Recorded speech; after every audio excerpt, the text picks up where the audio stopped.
बिस्मिल्लाहिर्रहमानिर्रहीम। अस्सलामुअलैकुम दोस्तों, नई वीडियो में खुश आमदीद। दोस्तों, पूरी कायनात में सबसे ज्यादा इंसानी हलाकतों का बायस बनने वाली मूजी बीमारी का बिल आखिर मुकम्मल खात्मा करने का वक्त आ गया है। साइंसदानों ने मलेरिया से रूए जमीन को मुकम्मल निजात दिलाने के हवाले से बड़ी कामयाबी हासिल कर ली है। वीडियो की तफसील में जाने से पहले आप देख रहे हैं हकीकत की दुनिया डॉक्टर अली के साथ।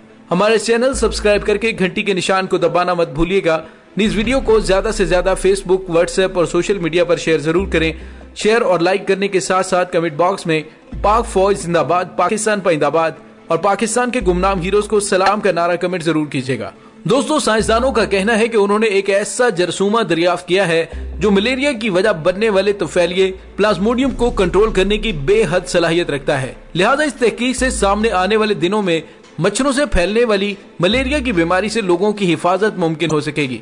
अब तहकीककारों ने मलेरिया को काबू में करने के लिए मच्छरों में उस जरसूमे को दाखिल करके उन्हें जंगलों में छोड़ने या दीगर तरीकों से उस जरसूमे को मच्छरों तक पहुंचाने पर गौर किया है। मलेरिया का सबब बनने वाले पैरासाइट यानी तुफैलिये को रोकने में मुआवन साबित होने वाला ये जरसूमा कीनिया की झील विक्टोरिया में मच्छरों पर तहकीकात के दौरान दरियाफ्त हुआ। माहिरीन के मुताबिक ये जरसूमा कीड़ों की आंत और जिनसी अज़ा में रहता है। तहकीक के दौरान माहिरीन को एक भी मच्छर ऐसा नहीं मिला जिसमें ये जरसूमा मौजूद हो और वो मलेरिया के जरासीम भी रखता हो, जबकि माहिरीन का कहना है कि ये बात जाहिर करती है कि ये जरसूमा मच्छर को मलेरिया के जरासीम से महफूज रखता है। यानी जब मच्छर में प्लाज्मोडियम होगा ही नहीं तो वो इंसानों में मुंतकिल भी नहीं हो सकेगा। माहिरीन के मुताबिक ये फिलहाल जरसूमा कुदरती तौर पर तकरीबन 5% मच्छरों में पाया गया है।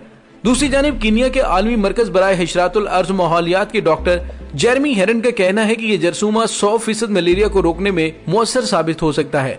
ये बहुत बड़ी पेशरफ्त है। माहिरीन का कहना है कि किसी भी खित्ते में मलेरिया को रोकने के लिए जरूरी है कि कम से कम 40% मच्छरों को इसी जरसूमे से मुतासिर किया जाए। बालिग मच्छरों में बराह रास्त इस जरसूमे को दाखिल करने या फिर मादा मच्छरों के जरिए उनके बच्चों में जरसूमा मुंतकिल करने पर गौर किया जा रहा है। माहिरीन के पास बड़े पैमाने पर मच्छरों में उस जरसूमे को दाखिल करने के दो ऑप्शंस हैं। पहला ये कि कुदरती माहौल में उस जरसूमे को इकट्ठा करके बड़े पैमाने पर उस इलाके में फैला दिया जाए जहाँ मच्छरों की बहुतात होती है, ताकि वो कुदरती तौर पर उससे मुतासिर हो जाए। दूसरा ऑप्शन यह है कि नर मच्छर जो कि काटता नहीं उसको लेबोरेटरी में जरसूमे से मुतासिर करके छोड़ दिया जाए, ताकि वो जब जिनसी मिलाप करे तो मादा मच्छर में भी जरसूमा मुंतकिल हो जाए। दोस्तों, ख्याल रहे कि इंसानों को मलेरिया उस वक्त होता है जब एक मादा मच्छर जिसमें मलेरिया का सबब बनने वाला तुफैलिया प्लाज्मोडियम मौजूद हो इंसान के जिस्म से खून चूसता है और इसी दौरान वो प्लाज्मोडियम इंसानी जिस्म में दाखिल कर देता है। दुनिया भर में हर साल 4 लाख अफराद हलाक होते हैं, जिनमें बड़ी तादाद 5 साल से कम उम्र बच्चों की होती है। दोस्तों, याद रहे कि मलेरिया को एक मुतासरा माँ पैदाइश के वक्त बच्चे को मुंतकिल कर सकती है, जिसे पैदाइशी मलेरिया कहते हैं। मलेरिया का मर्ज खून के जरिए फैलता है, लिहाजा मलेरिया के मरीज के अज़ा की पेवंदकारी, इंतकाल खून और मरीज की इस्तेमाल शुदा सिरिंज मलेरिया के फैलाव का सबब बन सकते हैं। ये मर्ज पेचीदगियां भी पैदा कर सकता है और जानलेवा भी साबित हो सकता है। जब ये मर्ज खून की नालियों में शामिल होकर दिमाग में चला जाए या फेफड़ों में स्याल की शक्ल में जमा हो तो सांस लेने में दुश्वारी पैदा कर सकता है। इसके अलावा ये मर्ज गुर्दों, जिगर और तिली को भी मुतासिर कर सकता है।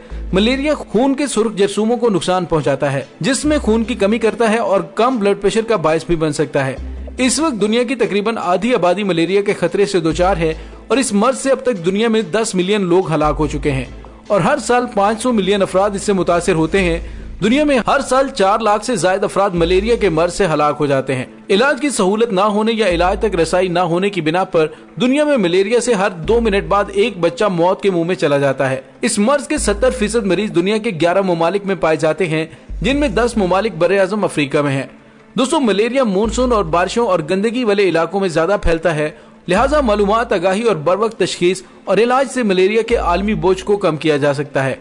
इस मर्ज के बारे में शऊर और मालूमात के फरोग की खातिर हर साल 25 अप्रैल का दिन मलेरिया के आलमी दिन के तौर पर भी मनाया जाता है और इस दिन को मनाने का मकसद मुतासरा मुल्कों में शहरियों को मलेरिया से बचने के इकदाम से आगाह करना, कम्युनिटी, कौमी और आलमी रहनुमाओं को उसके खात्मे में शामिल करना और ज़राए अबलाग के जरिए इसके खतरनाक असरात से मुतला करना है।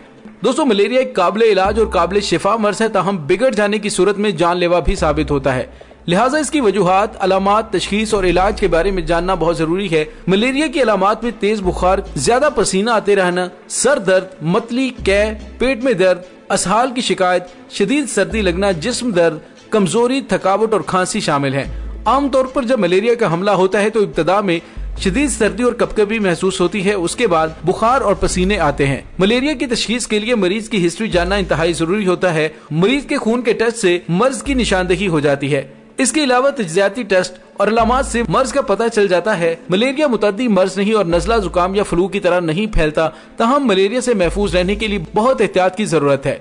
मच्छरों से महफूज रहने के लिए अपने जिस्म को मुकम्मल तौर पर ढांपना चाहिए। पूरी आस्तीन की कमीज पहने और निकर वगैरह का इस्तेमाल ना करें। रात को सोते वक्त मच्छर मार दवाइयाँ और मच्छरदानी इस्तेमाल करें और बिलखसूस बरसात और मानसून के दिनों में डॉक्टर के मशवरे से मलेरिया से बचाव की अद्वियात इस्तेमाल करें। दोस्तों यहाँ पे आपको ये भी बताते चले कि बरतानवी नशियाती इदारे के मुताबिक मलेरिया से बचाव की वैक्सीन को अफ्रीकी मुल्क कीनिया में मुतारिफ करवा दिया गया है, जिसे तैयार करने में तकरीबन 30 साल का तवील अरसा लगा है। ये वैक्सीन इंसानों की कुव्वत मुदाफियत को मलेरिया के तोफैलियों के हमलों से बचाने का काम करती है, जो इंसानों के अंदर मच्छर के काटने से फैलते हैं। इसी वैक्सीन को मलेरिया से बचाव में इंतहाई अहम पाया गया है, जबकि शदीद मलेरिया के केसेस में भी इसे बहुत मददगार पाया गया है। बच्चों को 2 साल की उम्र तक पहुंचने से कबल इस वैक्सीन की 4 डोज की जरूरत होती है और वैक्सीन को आम मामूलात की वैक्सीनेशन में शामिल किया जाएगा, जबकि आइंदा 3 सालों में तकरीबन 3 लाख से ज्यादा बच्चों को मलेरिया से बचाव की वैक्सीन भी दी जाएगी। आलमी इदारा सेहत के मुताबिक मलेरिया से 1 साल के अंदर दुनिया भर में तकरीबन 4 लाख अफराद मौत का शिकार होते हैं, जिनमें ज्यादातर तादाद बच्चों की होती है। तिब्बी माहिरीन ने इसे दुनिया में पुराने जानलेवा मर्ज मलेरिया के खिलाफ एक गेम चेंजर करार दिया है। दोस्तों, दुनिया तरक्की की मनाजिल तय करते हुए आज 30 साल के बाद मलेरिया की वैक्सीन तैयार करने में कामयाब हुए हैं और इस दौरान करोड़ों अफराद मलेरिया की वजह से लुकमा अजल बन चुके हैं। लेकिन अब साइंसदानों ने जदीद तहकीक से ये बात साबित की है कि अब मच्छरों में मलेरिया पैदा करने की सलाहियत को खत्म कर दिया जाएगा और इंशाल्लाह इसी तरह से कोरोना वायरस की वैक्सीन भी जल्द ही मंजरे आम पर आएगी और इस इम्तिहान में भी इंशाल्लाह हम सुरखरू होंगे। दोस्तों, कोरोना वायरस की जहां वैक्सीन पर साइंसदान काम कर रहे हैं, वहीं पर कोरोना वायरस में मुमकिन इलाज के लिए जड़ी बूटियों का सहारा भी लिया जा रहा है। अफ्रीकी ममालिक में कोरोना वायरस के लिए इस्तेमाल होने वाली एक दवा का बहुत ज्यादा चर्चा होने लगा है। तंजानिया के सदर का कहना है कि वो मडगास्कर एक तैयारा रवाना करेंगे, जिसमें कोरोना के इलाज के लिए जड़ी बूटियों से तैयार करदा दवा हर्बल टॉनिक लाई जाएगी। उस हर्बल टॉनिक को मडगास्कर के सदर ने कोरोना का मुमकिन इलाज करार दिया है। कांगो के सदर ने भी वादा किया है कि वो कोरोना से बचाव के लिए उस हर्बल टॉनिक को मडगास्कर से दरामद करेंगे। ये दवा आर्टिमिसिया नामी पौधे से कशीद की जाती है और उस पौधे से हासिल होने वाले अज्जा मलेरिया से बचाव की दवा में भी इस्तेमाल होते हैं। दूसरी जानिब आलमी इदारा सेहत का कहना है कि अब तक कोरोना की कोई तस्दीक शुदा दवा सामने नहीं आ सकी। आलमी इदारे ने लोगों को खुद से तजवीज करता अद्वियात इस्तेमाल करने के हवाले से मुतनब्बे भी किया है।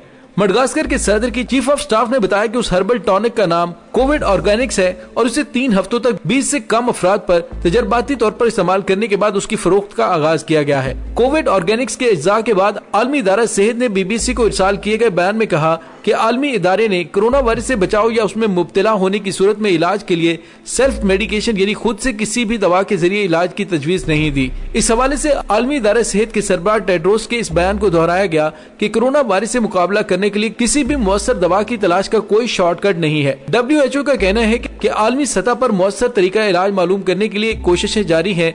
मार्च में अमेरिका में सेहत के इदारे ने कोरोना के इलाज के लिए जड़ी बूटियों, थेरेपी और मुख्तलिफ इकसाम की चाय के इस्तेमाल से खबरदार किया था। इदारे का कहना था कि वबा से बचाव का बेहतरीन तरीका ये है कि एहतियाती तदाबीर इख्तियार की जाए।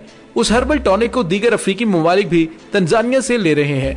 दोस्तों, यहाँ पे आपको ये बताते चले कि मडगास्कर ने मगरबी अफ्रीका के मुल्क गिनिया बिसाओ में उस टॉनिक की खेप भिजवाई है और मुल्क के सदर ने समाजी राबितों की वेबसाइट ट्विटर पर पैगाम में तस्दीक भी की कि गिनिया बिसाओ के खुसूसी एलची ने इस दवा की खेप वसूल की है। टीवी पर खिताब के दौरान तंजानिया के सदर जॉन मैगुफोली ने कहा कि वो पहले ही मडगास्कर की हुकूमत के साथ राबिते में है और दवा की दरामद के लिए वो तैयारा भिजवाएंगे। दोस्तों, आलमी इदारा सेहत का कहना है कि तंजानिया की जानिब से कोरोना के फैलाव को रोकने के लिए पाबंदियों में तातुल की वजह से मुस्बत केसेस की तादाद में इजाफा हो सकता है। तंजानिया में कोरोना वायरस के मुसद्दका केसेस की तादाद 480 है, जबकि कांगो में ये तादाद 229 और मडगास्कर में ये तादाद 135 है। दोस्तों, दीगर ममालिक की तरफ से भी तकरीबन 100 से ज्यादा वैक्सीन पर काम हो रहा है और इलाज के लिए मुमकिना अद्वियात के ऊपर भी रिसर्च हो रही है, ताकि कोरोना वायरस की वजह से पैदा होने वाली पेचीदगियों को कम से कम किया जा सके और कीमती इंसानी जानों को बचाया जा सके। दोस्तों, इस दुआ के साथ डॉक्टर अली को इजाजत दीजिए कि अल्लाह ताला पूरी कायनात को जानलेवा बीमारियों के चुंगल से आजादी नसीब फरमाए। आमीन सुम्मा आमीन। इंशाल्लाह बहुत जल्द मिलते हैं एक नई वीडियो में।